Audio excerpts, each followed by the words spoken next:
ഉദ്യോഗസ്ഥന്മാർ യഥാസമയം നൽകുന്ന നിർദ്ദേശം.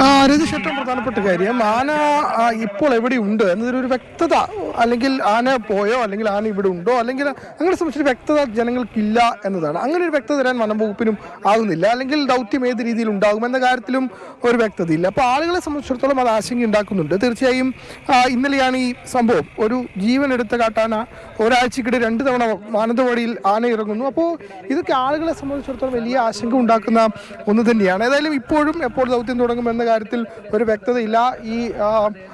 ഈ സ്ഥലത്ത് മണ്ണുണ്ടി കോളനിക്ക് സമീപത്തായി അനൗൺസ്മെന്റ് വാഹനം എത്തിയിരുന്നു. അനൗൺസ്മെന്റ് വാഹനത്തിൽ ആളുകൾ ജാഗ്രത പാലിക്കണമെന്ന നിർദ്ദേശമൊക്കെ തന്നെ നൽകുകയും ചെയ്തു. ഏതായാലും ഇപ്പോഴും ആശങ്ക ജനങ്ങൾക്കിടയിലുണ്ട്. ഏത് രീതിയിൽ ഇത് മുന്നോട്ട് പോകും, അല്ലെങ്കിൽ എങ്ങനെയായിരിക്കും ഇത് സംബന്ധിച്ച തീരുമാനങ്ങളൊക്കെ ഉണ്ടാവുക എന്ന് അറിയും. ചേട്ടാ, ഇപ്പോൾ വലിയ പ്രതിഷേധങ്ങൾ നമ്മൾ ഉയർത്തിയിരുന്നു, നാട്ടുകാരുടെ ഭാഗത്തു നിന്നൊക്കെ ഉയർത്തി. ഇപ്പോഴത്തെ ഒരു സാഹചര്യത്തിൽ എന്താണ്? ഇപ്പോൾ ആന ഫോറസ്റ്റിലേക്ക് കയറിപ്പോയെന്നാണ് മനസ്സിലാക്കാൻ വേണ്ടി കഴിയുന്നത്. യഥാർത്ഥത്തിൽ ഇന്നലെ ഈ ആനയെ മയക്കുവെടി വെക്കേണ്ടതായിരുന്നു. അതിനുള്ള സൗകര്യങ്ങളെല്ലാം ഉണ്ടായിരുന്നു. കാരണം മരിച്ച അജിയുടെ വീട്ടിൽ നിന്ന് ഒരു 300 മീറ്റർ അപ്പുറമാണ് ഇന്നലെ ഏതാണ്ട് 10-20 മണിക്കൂറിനോളം ആനയുണ്ടായിരുന്നു. ആ ആനയെ ആ സമയത്ത് മയക്കുവെടി വയ്ക്കാൻ വേണ്ടി അവർക്ക് സാധിച്ചിട്ടില്ല. ഇനിയിപ്പോൾ ആന തിരിച്ചു വരില്ല എന്നുള്ളതിന് എന്താ ഉറപ്പുള്ളത്? ആന തിരിച്ചു വരും. മാത്രമല്ല, ഇങ്ങനെ മയക്കുവെടി വെക്കേണ്ടതല്ല വേണ്ടത്. ശരിക്കും നിയമം അനുസരിച്ച് ഈ ആനയെ വെടിവെച്ച് കൊല്ലുകയാണ് വേണ്ടത്. അതാണ് ഞങ്ങളുടെ നാട്ടുകാരുടെ ആവശ്യം. കടുത്ത നിലപാടിലാണ് നാട്ടുകാരുള്ളത്. ചേട്ടാ, എന്താണ്? അല്ല, ഈ ആനയെ മയക്കുവെടി വയ്ക്കുകയല്ല, ഇതിനെ വെടിവെച്ച് കൊല്ലണം എന്നുള്ളത് തന്നെയാണ്. ഇന്നലെ തലനാരിഴയ്ക്കാണ് ഞങ്ങളെ തൊട്ടടുത്തുള്ള ഒരു ചേട്ടൻ രക്ഷപ്പെട്ടത്. ആനേൻ്റെ മുന്നിലേക്ക് രാവിലെ നടക്കാൻ ഇറങ്ങിയ ഇപ്പോൾ ആന മുന്നിലേക്ക് വന്ന് പെട്ടു. ഇയാൾ ഓടി 2 മരത്തിൻ്റെ നടുക്കുകൂടി കയറിയത് കൊണ്ട് മാത്രം അയാൾ രക്ഷപ്പെട്ടു. വീണു, ചെറിയ പരിക്കൊണ്ട് ഹോസ്പിറ്റലായിരുന്നു. ആന അവിടെ തുമ്പിക്കൈ അടിച്ച് കാറിയിട്ടാണ് പോയത്. അപ്പോൾ എങ്ങനെയാണേലും അത് കൊല്ലൂ എന്നുള്ള രൂപത്തിലുള്ള കൊല വിളിക്കുന്ന ഒരു ആനയാണ്. അപ്പോൾ അത് ജനം വല്ലാതെ ആശങ്കയിലാണുള്ളത്. എന്തായാലും മയക്കുവെടിയല്ല, ഇതിനെ നാട്ടിലേക്ക് ഇറങ്ങിയാൽ വെടിവെച്ച് കൊല്ലണം എന്ന് തന്നെയാണ് ഞങ്ങൾ നാട്ടുകാരുടെ അഭിപ്രായം. ഇനി തിരികെ വരുമെന്ന് ഒരു ആശങ്കയുണ്ടോ? തിരിച്ചു വരും? തീർച്ചയായിട്ടും. ഞങ്ങൾ ഈ പ്രദേശത്ത് പല വർഷങ്ങളായിട്ട് ജീവിക്കുന്ന ആൾക്കാരാണ്. ഈ പ്രദേശത്ത് ചുരുങ്ങിയത് പല കണ്ടമാനം ആൾക്കാർ ഇതേ പ്രദേശത്ത് തന്നെ 3-4 പേര് ആനേൻ്റെ ആക്രമണത്തിൽ മരിച്ചിട്ടുണ്ട്. പക്ഷേ ഇത്തരത്തിലുള്ളൊരു അനുഭവം, ഒരു സ്റ്റെപ്പ് കയറിയിട്ട് ഒരു ആന ഒരാളെ കൊല്ലുന്നത് ഇത് ആദ്യമായിട്ടുള്ള ഒരു സംഭവമാണ്. അങ്ങനെ ഇതുവരെ നമുക്കൊരു കേട്ടുകേൾവിയില്ല. പക്ഷെ ആനയെ സംബന്ധിച്ചിടത്തോളം എന്ന് പറഞ്ഞു കഴിഞ്ഞാൽ ആനയെ കാടും നാടും വേർതിരിക്കുക എന്നുള്ളതാണ് ഇതിന് പ്രധാനപ്പെട്ട ഒരു ലക്ഷ്യം. ഫോറസ്റ്റിലുള്ള ജീവികൾ, ഫോറസ്റ്റ് ആന മാത്രമല്ല, ആനയും പന്നിയും കുരങ്ങ് ശല്യങ്ങൾ ഇവിടെ നമുക്ക് ജീവിക്കാൻ പറ്റാത്തൊരവസ്ഥയിലായിട്ടുള്ളത്. ഇപ്പം നമുക്കൊന്ന് രാത്രി ഉറക്കില്ല.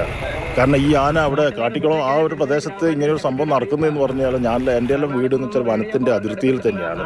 കാരണം നമ്മൾ കൃഷിക്കാർ കോഴി ഫാമും കാര്യങ്ങളും വെച്ച് നടത്തുമ്പോൾ നമ്മൾ രാത്രി കോഴി കുഞ്ഞു വരുന്ന സമയത്ത് മഴക്കാലമാണെങ്കിലും നമുക്ക് ജീവിക്കേണ്ട ഒരു ജീവിത മാർഗം എന്നുള്ള നിലക്കാണ് നമ്മളിതെല്ലാം ചെയ്തു വരുന്നത്. അപ്പോൾ ഇത്തരം ഘട്ടങ്ങളിൽ നമ്മളും ഈ ആനയിൽ നിന്ന് ആക്രമിക്കപ്പെടില്ല എന്നുള്ള നമുക്കൊരു നമ്മുടെ ജീവൻ തന്നെ ഒരു ചോദ്യചിഹ്നമായിട്ടാണ് ഉള്ളത്. അപ്പോൾ സർക്കാർ അത്തരത്തിൽ കുരങ്ങായാലും ആനയായാലും പന്നിയായാലും കടുവയായാലും കാട്ടുപോത്തായാലും മറ്റുള്ള കാട്ടുമൃഗങ്ങളായാലും ഏതായാലും അതിൽ നിന്ന് നമുക്ക് സംരക്ഷണം തരിക എന്നുള്ളത് ഗവൺമെൻറ്റിൻ്റെ കടമയാണ്. ഓരോ ഇത് ഇവിടെ ജീവിക്കുക എന്നുള്ളത് നമ്മുടെ മൗലികാവകാശമാണ്. കാരണം കുടിയേറ്റ മേഖലയിൽ 1950-60 കാലഘട്ടത്തിന് ശേഷം ഈ പ്രദേശത്തുള്ളവരെല്ലാം കർഷകർ ഇവിടെ പട്ടയം കൊടുത്ത് ഇവരുടെ കഠിനാധ്വാനത്തിൻ്റെ മേലെ ഇവിടെയുള്ള വനങ്ങളെല്ലാം പണ്ട് കാലത്തുള്ള ഗവൺമെൻറ്റിലെ ആൾക്കാർ മുറിച്ചു വെക്കുന്ന സമയത്ത് ഇവിടെയുള്ള കർഷകരുടെ ചോരയും നീരും വേർപ്പുമാണ് ഇന്ന് കാണുന്ന ശാശ്വത പരിഹാരം വേണം അല്ലേ? ശാശ്വത പരിഹാരം വേണം, തീർച്ചയായിട്ടും. ശാശ്വത പരിഹാരം എന്ന് വെച്ചാൽ കാടും നാടും വേർതിരിക്കുക, അതിനുള്ള ഫണ്ടുകൾ ഉണ്ടാക്കുക. ഇനി ടൂറിസം മേഖലയാണെങ്കിൽ പ്രശ്നമില്ല. ടൂറിസം മേഖലയിൽ കാട് പ്രത്യേകം മാറ്റിയിട്ട് അതിൽ നിന്ന് ഗവൺമെൻറ് വരുമാനം ഉണ്ടായിക്കോട്ടെ. പുറത്തിറങ്ങാൻ പറ്റാത്തൊരവസ്ഥ നിലവിൽ വയനാട് ജില്ലയിൽ പൊതുവെ ആനശല്യം ഉള്ള 2 പ്രദേശങ്ങളാണ് മാനന്തവാടി മുനിസിപ്പാലിറ്റിയും തിരുനെല്ലി ഗ്രാമപഞ്ചായത്തും. ഇന്നലെ നമ്മുടെ സഹോദരൻ അജിയെ ആന ചവിട്ടിക്കൊന്ന രംഗം നിങ്ങളെല്ലാം കണ്ടതാണ്. ഓടിച്ചിട്ട് സ്റ്റെപ്പ് കയറിയിട്ടാണ് ആന ചവിട്ടുന്നത്. ഇത് ആദ്യമായിട്ടാണ് ഇങ്ങനത്തെ ഒരു രംഗം നമ്മൾ കാണുന്നത്.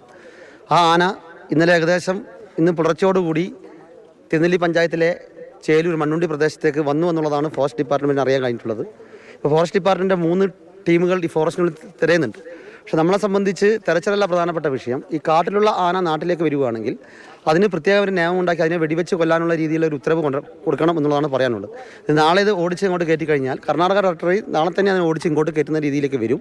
ഏതായാലും ജനങ്ങളുടെ സ്വത്തിനും ജീവനും ആശങ്ക നിലനിൽക്കുന്നുണ്ട്. തിരുനെല്ലി ഗ്രാമപഞ്ചായത്ത് ഏകദേശം 96 ആൾക്കാർ ഈ വന്യമൃഗ ശല്യത്തിന് മരണപ്പെട്ടതാണ്. അപ്പോൾ അതിൻ്റെ അടിസ്ഥാനത്തിൽ ഈ പഞ്ചായത്തിൽ മാത്രം അത് പ്രത്യേകതയും കൂടി തിരുനെല്ലി പഞ്ചായത്തിൽ നിന്നുണ്ട് മരണപ്പെട്ടതാണ്. ഇപ്പോൾ 2 ദിവസം മുമ്പാണ് നമ്മുടെ ഒരു സഹോദരനെ കടുവ ആക്രമിച്ചത്. അപ്പം കടുവേൻ്റെ ഹോസ്പിറ്റലാണുള്ളത്. അപ്പോൾ കടുവയുടെ ആക്രമണം ഒരു ഭാഗത്ത്, ആനയുടെ ആക്രമണം ഒരു ഭാഗത്ത്, അങ്ങനെ ആനകൾ വന്യമൃഗങ്ങൾ ആക്രമിച്ചുകൊണ്ട് പല കുടുംബങ്ങളും അനാഥരായി പോകുന്ന അവസ്ഥയാണുള്ളത്. അപ്പോൾ ഇതിന് ശാശ്വതമായ ഒരു പരിഹാരം വേണം. ഇവർ പറയുന്നത് തിരുനെല്ലി പഞ്ചായത്തിൽ മാത്രം 96 പേരാണ് കാട്ടാനയുടെ ആക്രമണത്തിൽ മരിച്ചതാണ്. അപ്പോൾ അങ്ങനെ ഈ കാട്ടാനാക്രമണം അടുത്തിടെയായി വളരെ രൂക്ഷമായി കൊണ്ടുവരുന്ന പശ്ചാത്തലത്തിലാണ് ഈ സംഭവം കൂടെ ഏറ്റവും ഒടുവിലായി നടന്നിരിക്കുന്നത്. ഏതായാലും ആളുകളെ സംബന്ധിച്ചുള്ള ആശങ്കയുണ്ട്. പുറത്തേക്ക് ഇറങ്ങരുതെന്ന നിർദ്ദേശം തിരുനെല്ലി ഗ്രാമപഞ്ചായത്തിന്റെ ഭാഗത്തു നിന്നും അനൗൺസ്മെന്റായി ഇപ്പോൾ തന്നെ നമ്മൾ കേട്ടതാണ്. അപ്പോൾ പക്ഷേ ഇപ്പോഴും ആന എവിടെ കൃത്യമായി ഉണ്ടെന്ന് ട്രാക്ക് ചെയ്യാൻ വനംവകുപ്പിനെ കൊണ്ട് സാധിച്ചിട്ടില്ല എന്നതാണ് ഏറ്റവും പ്രധാനപ്പെട്ട കാര്യം. കാരണം ആന ഈ സ്ഥലത്ത്, അതായത് മണ്ണുണ്ടി കോളനിയുമായി ചേർന്ന് ഉള്ള വനമേഖല, ആ വനമേഖലയിൽ ഉണ്ട് എന്നതാണ് അവർക്ക് വ്യക്തമാക്കിയിട്ടുള്ളത്. പക്ഷേ ആ വനമേഖലയിൽ എവിടെ എന്നത് സംബന്ധിച്ചൊരു കൃത്യമായൊരു ട്രാക്കിംഗ് വനം വകുപ്പിനെ കൊണ്ടും സാധിച്ചിട്ടില്ല. ഇനിയിപ്പോൾ ഈ പ്രദേശം, ഈ മണ്ണുണ്ടി കോളനിയോട് ചേർന്നാൽ ബാവലി പുഴയാണ്, പുഴയ്ക്കപ്പുറത്ത് കർണാടക വനമേഖലയാണ്. പക്ഷേ കർണാടക വനമേഖലയിലേക്കും ആന കടന്നു പോകാനുള്ള സാധ്യതയുണ്ട്. അങ്ങനെയാണെങ്കിൽ അത് വളരെ എളുപ്പമായിരിക്കും. അല്ലെങ്കിലായിരിക്കും തീർച്ചയായിട്ടും കേരളത്തിൻ്റെ വനമേഖലയിൽ ഉണ്ടെങ്കിലായിരിക്കും ഇതിനെ വെടിവെച്ച് പിടികൂടി മാറ്റുക. നാട്ടുകാരെ സംബന്ധിച്ചിടത്തോളം അവരുടെ ആവശ്യം എത്രയും പെട്ടെന്ന് അനിശ്ചിതത്വമാണ് ഇപ്പോൾ ഈ ഓപ്പറേഷന്റെ കാര്യത്തിലുള്ളത്.